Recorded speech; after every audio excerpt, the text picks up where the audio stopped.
Okay, first when you're doing repair and you have the hair like this, you part the base.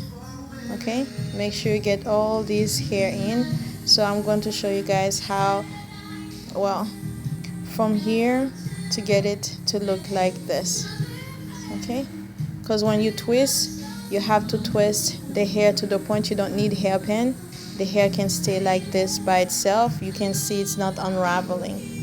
So it has to be twisted from the base all the way to here. So if you guys want to know more, I'll be giving some classes online as well, so you could see step by step how to get it done. So we're going to do this one. Okay, this is, I'm going to do like a dreadlocks repair. Stay tuned.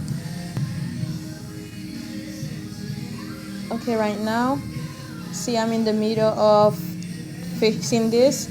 As you can tell right here, it's nicely twisted.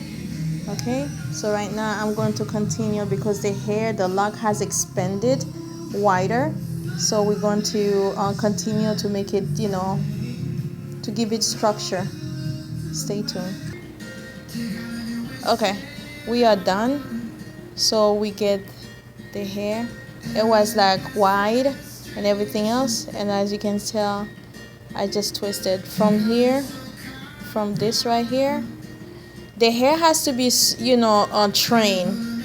If you just like leave it like me, I don't use like hairpin to hold the hair together. If you twist the hair nicely, you don't have to worry. It's not going to unravel. So I just like secure it. Okay, and I move to the next one. As you can tell, this one is a little bit wider. So we're going to do the same thing.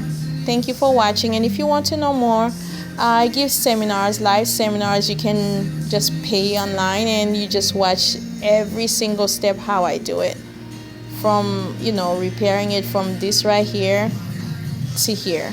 Okay, thank you for watching.